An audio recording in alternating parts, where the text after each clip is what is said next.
ஹல்லேலூயா! நம்முடைய கர்த்தராகிய இயேசு கிறிஸ்துவின் நாமத்தினால் உங்கள் யாவரையும் வாழ்த்துகிறேன். நல்லா இருக்கீங்களா? வழக்கம் போல இன்றும் பரிசுத்த வேதாகமத்திலிருந்து தேவனுடைய வார்த்தைகளை கேட்பதற்கு நீங்கள் தயாராக இருக்கிறீர்களா?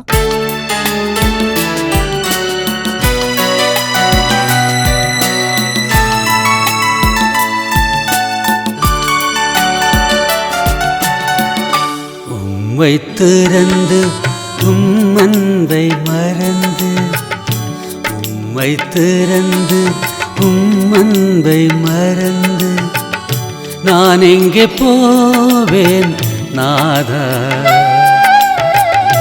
இம்மையில் உம் அன்பை யார்தான் தர முடியும்?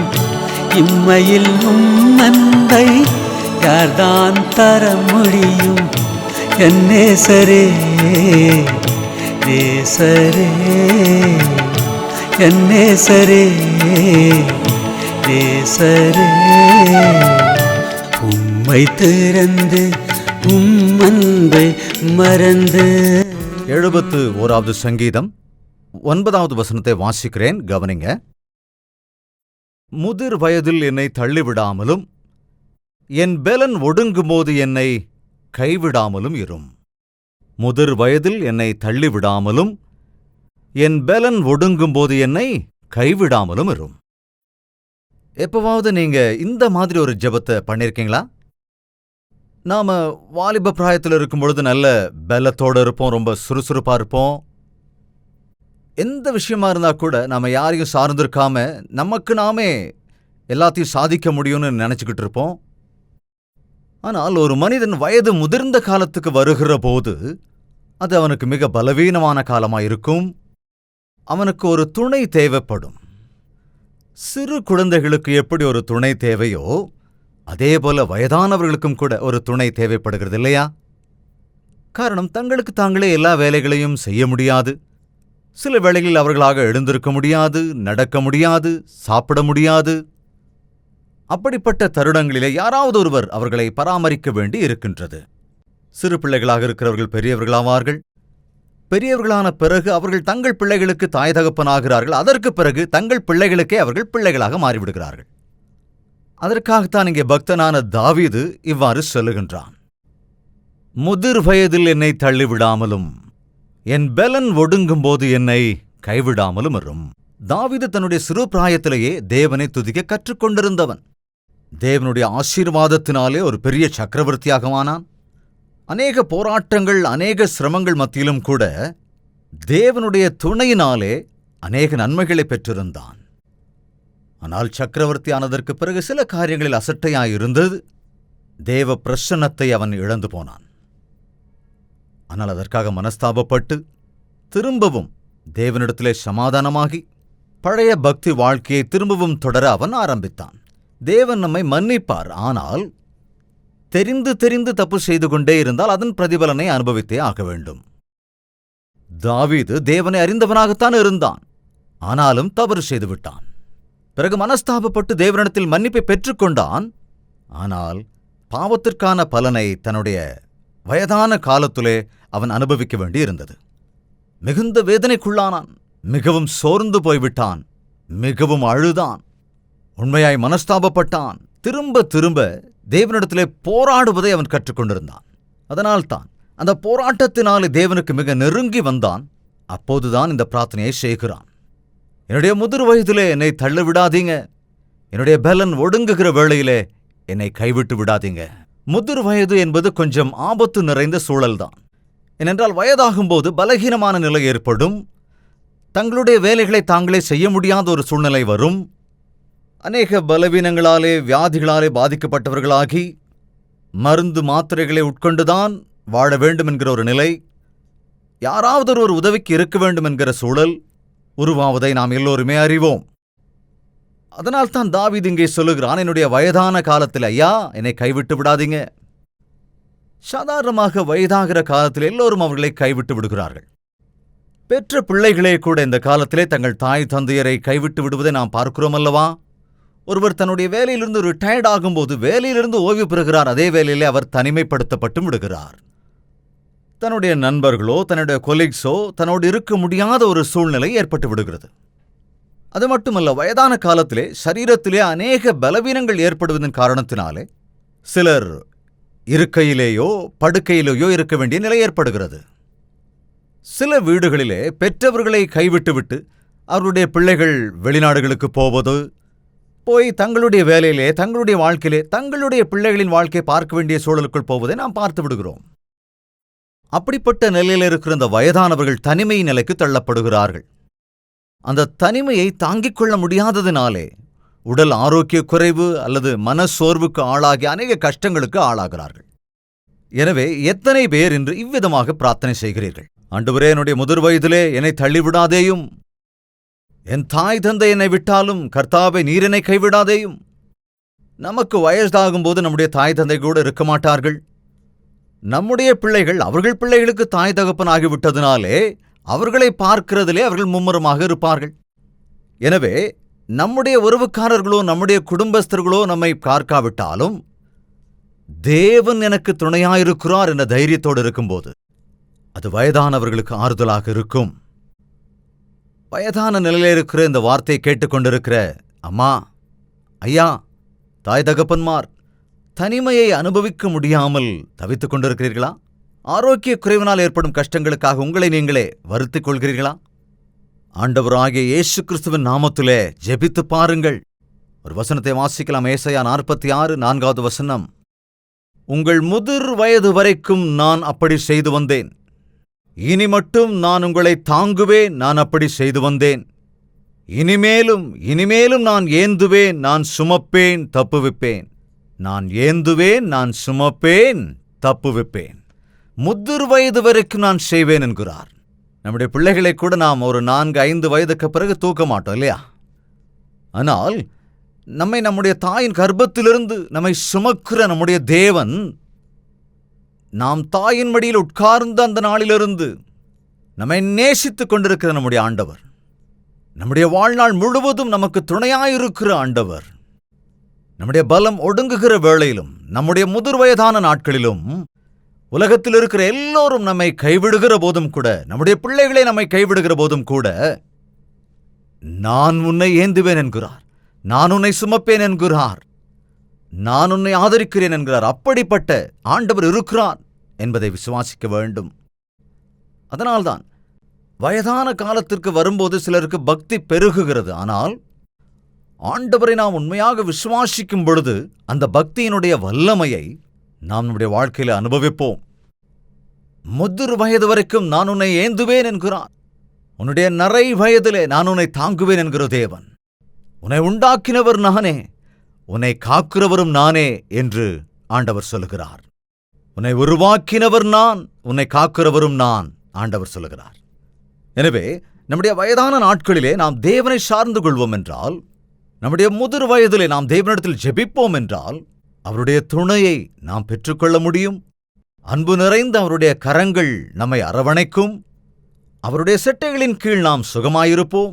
அந்த உறுதிப்பாடு நமக்கு கட்டாயம் இருக்கும். முதிர் வயது கொஞ்சம் பயங்கரமானதுதான். சரீரத்திலே அநேக பலவீனங்கள் உண்டாகும். நம்முடைய வேலைகளை நம்மாலே செய்ய முடியாத ஒரு சூழல் உண்டாகும்.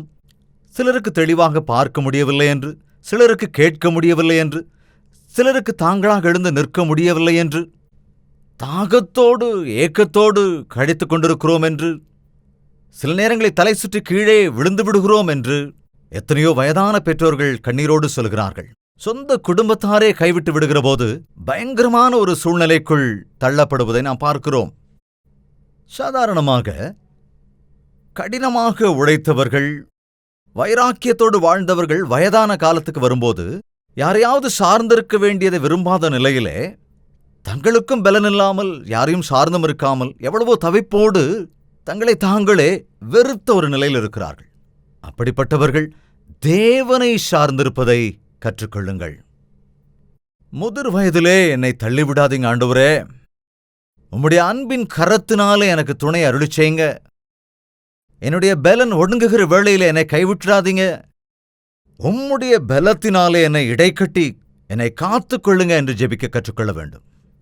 ஜீவனுள்ள தேவன் நமக்கு இருக்கிறார். நாம் அழைத்தால் பதில் சொல்லுகிற ஆண்டவர் இருக்கின்றார்.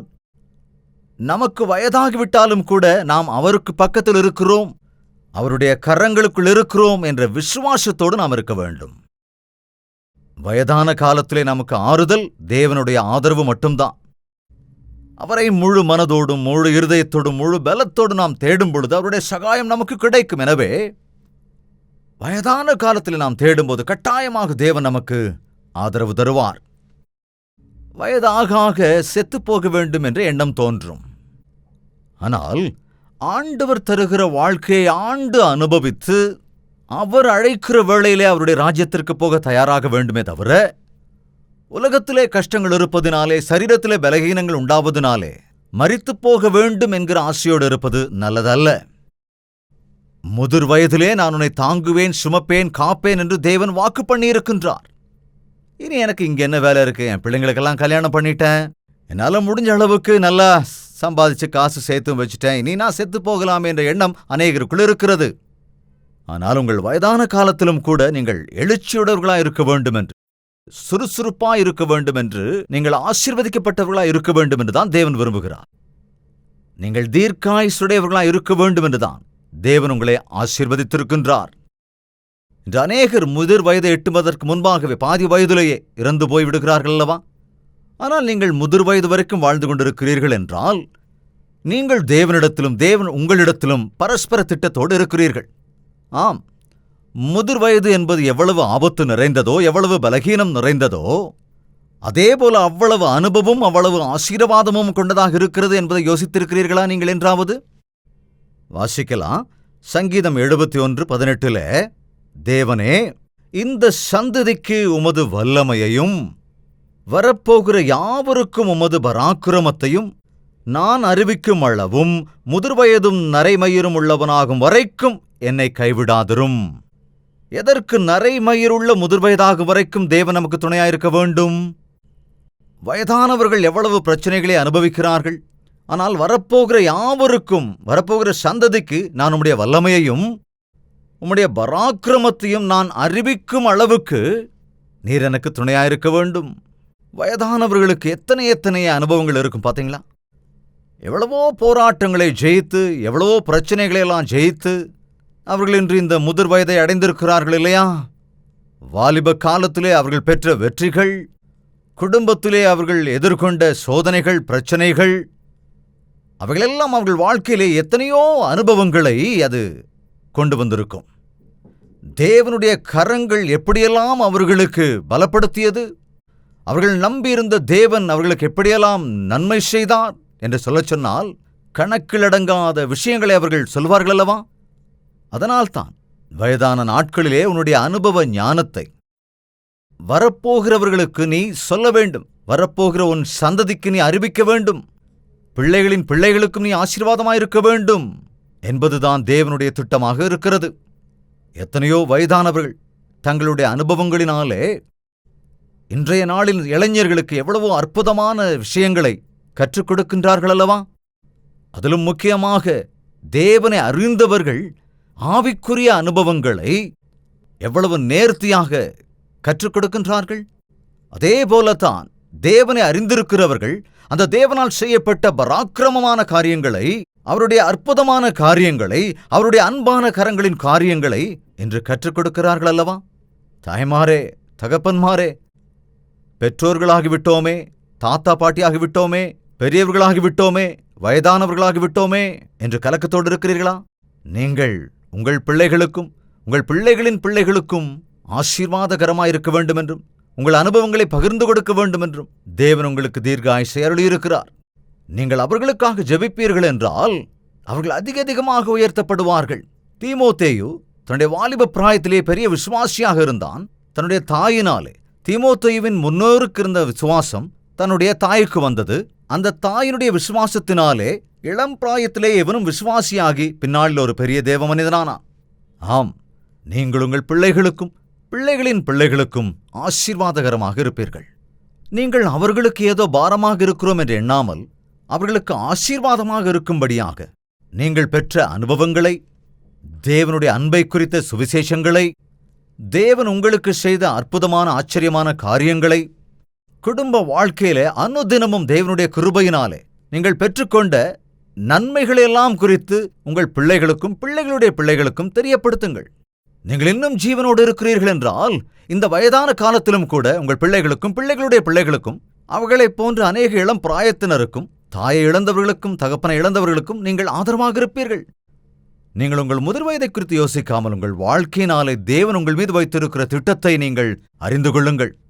உங்கள் முதிர் வயதிலே உங்களை சுமக்கிற தேவன் இருப்பதினாலே, உங்களை தம்முடைய கரங்களில் ஏந்துகிற தேவன் இருப்பதினாலே, உங்களை கைவிட மாட்டேன் என்று வாக்கு கொடுத்தவர் உன் தாயின் கர்ப்பத்திலே இருந்து உன்னுடைய கடைசி கல்லறை வரைக்கும் உனக்கு துணையாய் இருக்கிறவர் என்பதனாலே, அவருடைய ராஜ்யத்தின் வாரிசாக போய் சேருகிற வரையிலே நம்மை அவர் கைவிட மாட்டார் என்கிற ஒரு சத்தியத்தை நீங்கள் விசுவாசித்து உணர்ந்து கொண்டு மரணத்தை எதிர்கொள்ள முடியும் என்கிற தைரியத்தோடு நாம் இருக்கிறோம் என்றால், தேவனுக்கு முன்பாக சாட்சியாக நின்று அதை காண்கிற அநேகர் உன்னுடைய ஆண்டவரை, உன்னுடைய தேவனை, நீர் நம்பின தேவனுடைய அற்புத ஆச்சரிய காரியங்களை பார்த்து அந்த இயேசு கிறிஸ்துவின் பட்சமாய் திரும்புவார்கள்.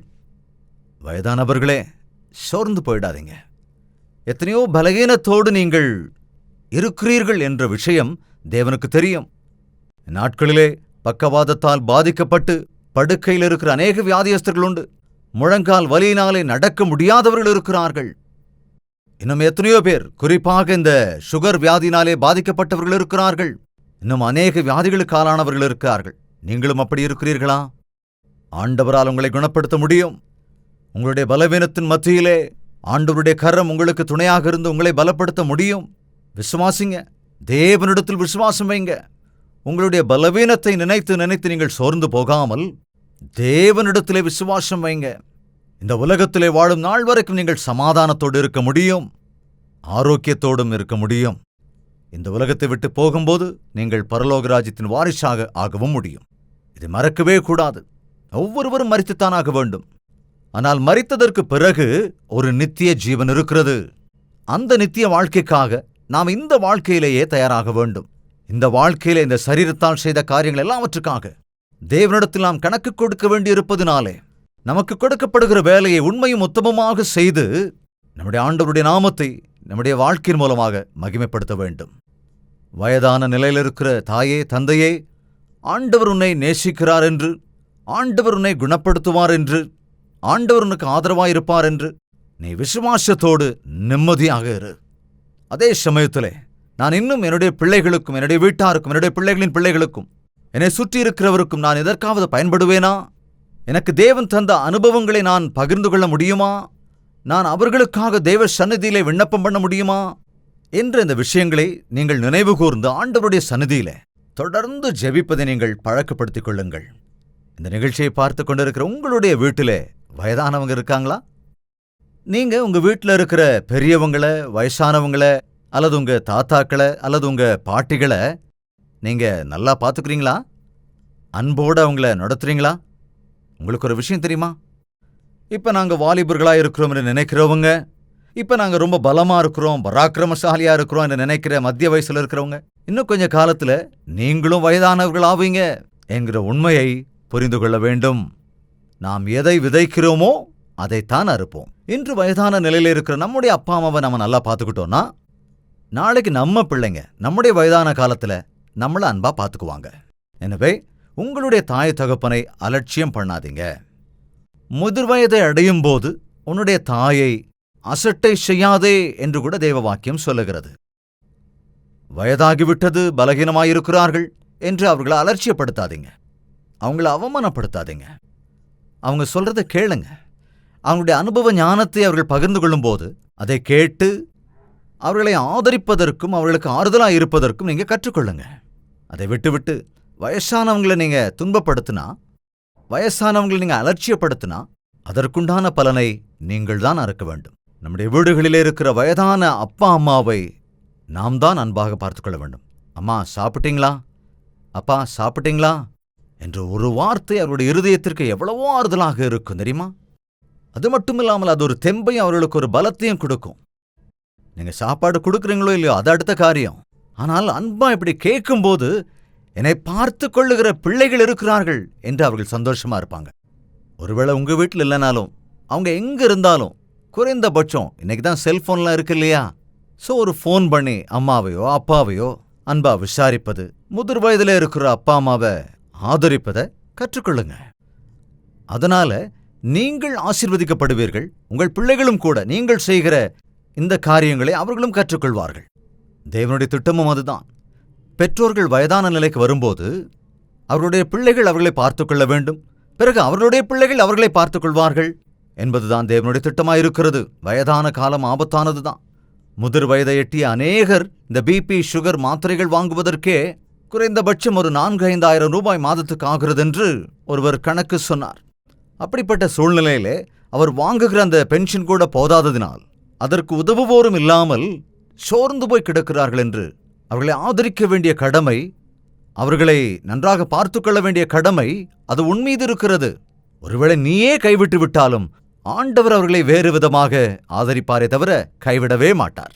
அதனால்தான் சொல்லுகிறேன், தாய் தகப்பன்மார் என் பிள்ளைகள் என்னை கைவிட்டு விட்டார்களே என்று கலங்காமல், என் சிருஷ்டிகர்த்தா, என்னை உருவாக்கினவர், என் பரலோக பிதா என்னை ஒருபோதும் தள்ளிவிட மாட்டார்.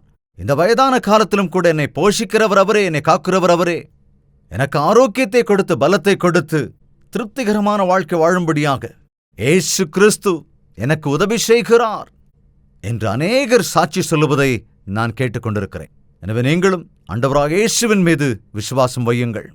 வயதான காலத்திலே நீங்கள் இன்னும் அநேகருக்கு ஆசீர்வாதமாயிருக்க வேண்டும்.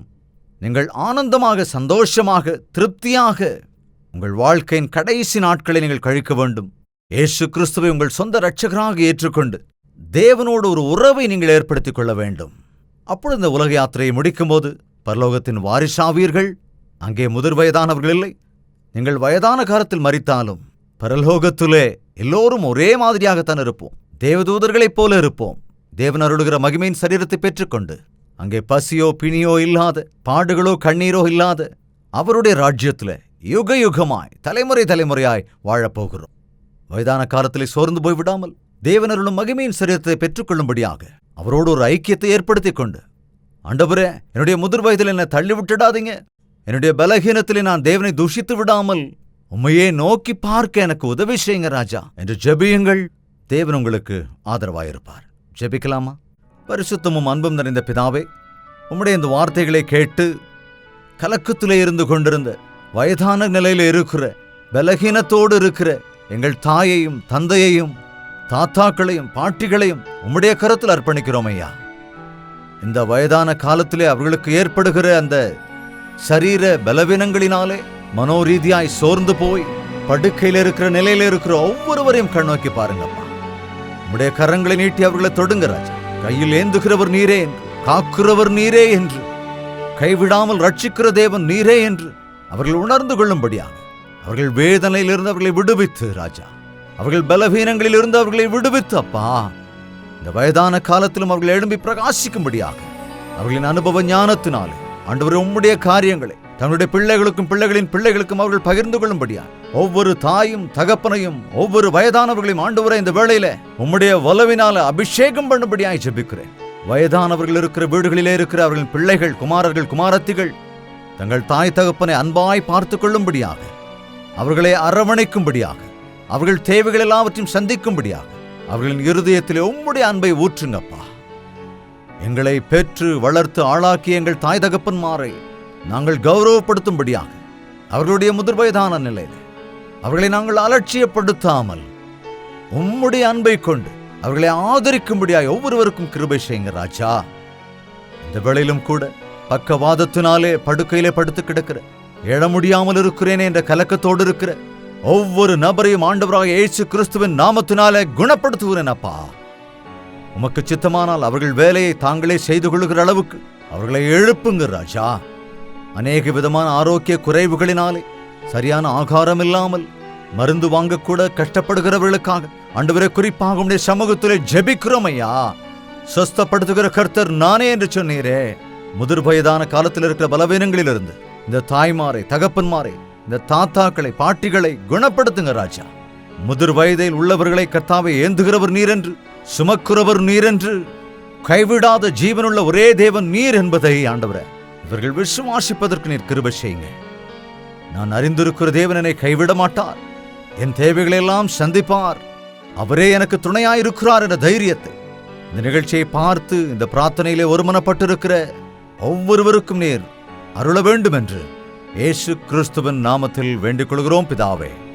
ஆமென். ஹalleluya. பிரியமான தேவனுடைய பிள்ளைகளே, உங்களுக்கு ஒரு நற்செய்தி. ஒவ்வொரு நாள் காலையும் தேவனுடைய புதிரான கிருபைகளை பெற்றுக்கொள்ளும்படியாக ஒரு சுருக்கமான வசன தியானத்தை அனுதின தியானம் என்னும் நிகழ்ச்சியாக நாங்கள் கொடுத்து கொண்டு வருகிறோம். டாக்டர் ஜெயபால் தமிழ் என்னும் யூடியூப் சேனல்ல ஒவ்வொரு நாளும் காலையில 7 மணிக்கு வருகிற இந்த நிகழ்ச்சியை, இது யூடியூப்ல இருக்கிறதுனால உங்களுக்கு நேரம் கிடைக்கும் போது தேவ பிள்ளைகள் நீங்க இந்த நிகழ்ச்சியை பார்த்து பயனடைய வேண்டும் என்று உங்களை கேட்டுக்கொள்கிறோம். நினைவில் வைத்துக் கொள்ளுங்க, ஒவ்வொரு நாள் காலை 7 மணிக்கும் அனுதின தியானம் டாக்டர் ஜெயபால் தமிழ் யூடியூப் சேனல்ல உங்களுக்காக பாருங்க, ஆசீர்வதிக்கப்படுங்க. தேவனுக்கு ஸ்தோத்திரம். கலங்காதீங்க, தேவன் நமக்கு துணை இருக்கிறார். ஒரே வாழ்க்கை நமக்கு அருளப்பட்டிருக்கிறது. அந்த வாழ்க்கையை பரிபூர்ணமாக நாம் வாழலாம். ஒருவேளை சில ஆரோக்கிய குறைவுகள் இருந்தாலும், பலகீனமான நிலையில் இருந்தாலும், படுக்கையிலே ஒருவேளை படுத்திருந்தாலும் கூட இன்னும் ஆண்டவர் நம்மை நேசிக்கிறார் என்பதை, அவரே நம்மை சுமக்கிறார் என்பதை, அவரே நம்முடைய கண்ணீரை துடைக்கிறார் என்பதை நீங்க விசுவாசத்தோட நம்புங்க. உங்கள் பிள்ளைகள் மூலமாக தேவன் தம்முடைய அன்பை உங்களிடத்தில் காட்டக்கூடும். அல்லது தேவனுடைய அன்பை பெற்றுக்கொண்ட இன்னொருவர் மூலமாக தேவன் உங்களுடைய தேவைகளை சந்திக்கும்படியாக தேவன் கிரியைகளை செய்யக்கூடும். இந்த உலகத்திலே யார் நம்மை ஆதரித்தாலும், யார் நம்மை ஆதரிக்காவிட்டாலும், நம்முடைய வாழ்க்கை தேவனுடைய கரத்தில் இருக்கிறது என்று விசுவாசித்து அவருடைய கிருபைக்காக விண்ணப்போம் என்றால் ஆண்டவர் கட்டாயம் நமக்கு உதவி செய்வார். உங்களுக்காக நாங்களும் தேவனுடைய சன்னதியில் ஜெபிக்க வேண்டும் என்று நீங்கள் விரும்பினால், உங்கள் பெயர், வயது, உங்கள் வியாதியை குறித்து தயவு செய்து எங்களுக்கு எழுதி அனுப்புங்கள். எங்கள் ஜெப வீரர்கள் தயாராக இருக்கிறார்கள். நீங்கள் போனில் தெரியப்படுத்துகிற காரியங்களை எழுதி எனக்கு அனுப்பி வைப்பார்கள். நாங்கள் எல்லோரும் சேர்ந்து உங்களுக்காய் ஜெபிக்கிறோம். நீங்களும் தொடர்ந்து ஜெபிங்க, தைரியமா இருங்க. ஆண்டவர் உதவி செய்வார். பாரத்தோடு செய்யப்படுகிற இந்த ஊழியத்தில் நீங்களும் பங்கெடுக்க விரும்பினால், தேவன் உங்கள் இருதயத்தில் ஏவினால் உங்கள் நன்கொடைகளை, காணிக்கைகளை அனுப்பி வைத்து நீங்களும் இந்த ஊழியத்தில் பங்கெடுத்து தேவனுடைய ஆசீர்வாதத்தை பெற்றுக்கொள்ளுங்கள்.